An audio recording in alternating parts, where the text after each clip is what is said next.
Gabe Zickerman, entrepreneur and author of the book Game-Based Marketing, spoke with Brooke Allen, founder of No Shortage of Work, about how gamifying the job search process might make it more fun and effective. How are you? Awesome. Thanks for talking to us. You're an expert in gamification. Could you tell us what that is? Sure. In a nutshell, gamification is the process of using game thinking and game mechanics to engage audiences and solve problems. Or put another way, it's using the best ideas from games like Farmville or World of Warcraft and bringing them to business, government, other pursuits. Right. So I guess if you're making a game, you can't call that gamification because that's just making a game, right? Yes, exactly. So gamification's bringing it to some other area. So as you know, I have this website, No Shortage of Work, and many of our readers are unemployed, underemployed, wish they were working somewhere else. How could they gamify their job search? And do you know anybody who's done something similar to that? Well, job search is a complicated, long, arcing process that involves lots of different moving parts. It's pretty complicated and also part of a bigger notion of mastery that people try to accomplish. That's mastering their career objectives. And that's the kind of experience actually that gamification is perfectly suited for. Oh, really? We often talk about progression to mastery as being a core concept in gamification. And what that's really about is it's about taking a very complex problem like losing weight, getting smarter, getting a job, building a relationship with other people, and breaking it down into its component parts so that A follows B follows C follows D, and at the end, and you feel rewarded along the way, and at the end you look back and say, oh, I accomplished that thing, right? And so gamification is really well designed to accomplish those concepts. So one small example that people are probably familiar with in the job search context is the progress bar on LinkedIn, which moves you along a continuum of achievement to help you get the pieces in place that LinkedIn has determined make up a full profile. Now, I'm setting aside whether or not that helps you get a job, and just using that as an example and saying, so LinkedIn has said, well, if you do these 8, 9, 12 things, upload a photo, upload a resume, get a recommendation, so on and so forth, the viability of your LinkedIn profile increases dramatically and therefore helps you get a job. That mechanism, that progress bar, which fills in, is an example of a game mechanic that we might use. And similarly, as a starting point for somebody looking to gamify their personal job search, that's exactly where I'd start too. I'd lay out a series of steps for myself that I want to take every day. So start with that, and we call that a grind. Those are the activities that a user does every day, or over and over and over and over and over again, which help build towards the main goal. So I'd identify the grind, and then I'd identify these bigger touch points along the way, these bigger milestones that you want to achieve. So break it down into a process, assign points to each one of those activities for myself, and track my score.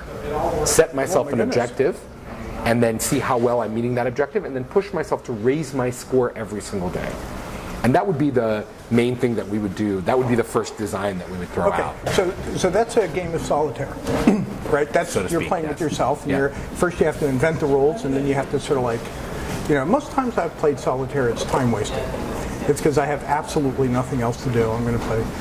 How might you rope other people into it? Well, just in that system, and then we can talk about some different ideas, but just in that system, you can give yourself points for social interaction. You can give other people points for social interaction. So you could say, all right, if you help me get a job, Brooke, I'm going to buy you dinner. Or collectively, if my friends earn 400 points, I'll buy 4 of you, the highest scoring friends who help me get this job dinner. And here are the different things that you can do as a friend to help me get a job. Make an introduction, review my resume, right? So all those things have point values, and then when we get to the right number, when you cross a certain threshold, the top scoring friends, they get dinner when I get a job. So what you would do with that design is you de-emphasize the thing that makes social job search so difficult, which is right now it's basically like, hey Brooke, can you help me get a job? Introduce me to somebody where I can get a job. And it's a pass-fail design, meaning of the 50 introductions you might get from friends, only one will result in a job, so everybody else fails. By breaking it down into smaller components and making it more achievable, smaller achievable activities that your friends can do, you can give them a sense of progress and achievement, even if they're not the actual person that gets you the job as the final goal. Yeah, rewarding people early, often, frequently, and in a progressive manner is a core concept of gamification. It's one of the things that makes games so much more compelling than ungamified systems. As you described, in a job search setting, the jumps for people are really long and they're really big. Help me get a job. What does that mean? That's a very amorphous request, right? And there's pass-fail modality. You either got me the job or you didn't. And if you got me the job, hey, it's a huge achievement. But if you introduce me to somebody who introduced me to somebody else who helped me get the job, there's not much in that for you in terms of reward. You're too disconnected from the activity. Even a little thing like endorsing me on LinkedIn or giving me feedback on my resume is an activity that cumulatively builds towards helping me get a job. Sitting down with me and doing a mock interview is an activity that you should be rewarded for as my friend for doing the job. Now, all that having been said, the reward for most friends in this case is an altruistic one. This isn't It's good enough. This isn't necessarily about giving them cash or giving them a thing. However, by creating little bits of incentive and adding a little bit of a fun dynamic with your friends, you'd be surprised. This can motivate even people who are principally driven by altruism and interest. It gives them a little extra enthusiasm, a little extra bounce to help you. And I would imagine that, tell me if I'm wrong, the best thing to do would be to be really upfront with somebody. Say, look, I have to look for a job. Actually, my sister's looking for a job right now, and it really, really sucks. You know, it's just awful. And so I decided to make a game about it. And I'll send you my rules. These are all the rules I came up with, and maybe you could add some rules. So, like, if you could just get me 3 people, any 3 people that I could take to lunch and have a conversation about work, then I'm going to buy you 6 lottery tickets. For the New York Or I'm going to Lottery. go donate a day's worth of work to a charity of your choice. Oh, that's you're an really excellent passionate. idea. You're really passionate about Big Brothers, Big Sisters, and so I will go for a day and work there at Habitat for Humanity for you because you've done this for me. That's right. So that's even better because now that's an altruistic thing. Whereas it's like, you know, I could buy 6 lottery tickets myself, right? Well, another That's part of the excellent. rules as well that could be valuable when doing a social job search is there's often a sort of like, is my friend actually working very hard at getting a job or not? Right? So there's a little bit of social proof. So part of the thing by exposing the rules to your friends, by sharing with them what it is that you're going to do and sharing your score with them, you tell them, every day I sit down and look for a job for 6 hours. That's what I do. That's my full-time job. And you can see in my point balance, you can see with what I'm doing, that I'm doing my part. So you help amplify that's my part. an excellent point. I find that really annoying. People call me up all the time because I put myself out and they say, hey, Brock, you know, can I want to take you to lunch and I want you to pick your brain. Yeah. And they don't care about anything I say. They have one question. Will I hire them? Yes. And that's it. Yeah. But I give them all this advice about what's worked for me, the stuff I see work for everybody else. You know, I say, you need a calling card. Can I have your calling card? You know, I don't, you know, I left the company, so I don't have it. No, your calling card, just with your name, address, and email, you know that's a good idea. A month later, they call up and they say, can I take you to lunch again? That was such a great meeting. I said, yeah, well, you have a calling card. Did you do any of those things? If they have done none of them, I do not have time for another lunch. So maybe, I wonder if this would be an interesting project for us to do, because one thing I noticed, like when kids make up games, and grown-ups do this too, is they make up a game and then they change the rules mid-game to advantage themselves. So they might say, the game is that I don't earn any points unless I do 2 hours a day, and then I earn 10 points for every hour I spend, right? And then next week, the rule becomes something else. Well, I get 5 points for waking up, right? So maybe there'd be value if we work toward a game or a bunch of games that were sort of external to any one person. Like here's the No Shortage of Work game, part-time game, or the game for, so that somebody could say, I've downloaded this set of rules, here's the PDF, these are the rules I'm playing by. This is where you can see my calendar, for example. You know, standardize it. So you could see all the appointments I'm making. Which I think is, by the way, I think super important kind of stuff. But yes, absolutely. You could start off very simply by designing a pen and paper game for No Shortage of Work. It's exactly that, a PDF with rules and a scoring sheet that you can post to a website, Google Doc, whatever. You could also take that and build an actual, gamified system out of it, where people come in, they check in every day on what they did. It assigns points for them automatically. The existence of a third-party point issuer, a godlike figure, let's say, an economy, the invisible hand of the economy, is important for keeping people honest. Because if they are playing purely self-directed games, they do tend to change the rules, number one, and number two, they tend to cheat.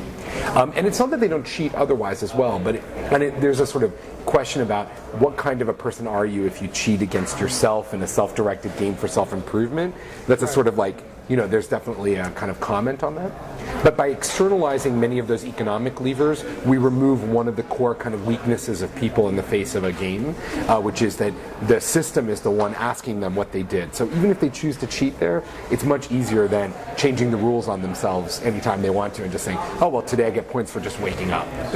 So how do we get a third party to do that? Well, why isn't this just a huge market? Well, I don't really know why no one's built a job search game. In fact, now that we're talking about it, to be honest, it's obviously an opportunity.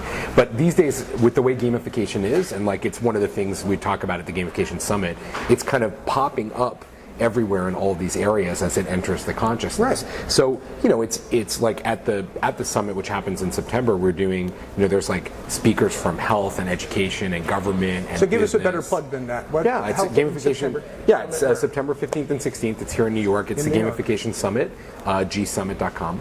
Okay. And it's, so we bring together all these different thinkers on the subject of gamification from all these disparate areas. And what you realize, similar to the example that you've been talking about for No Shortage of Work, it's a new idea that takes, old concepts, marries them with new technology and an eye towards people's psychology.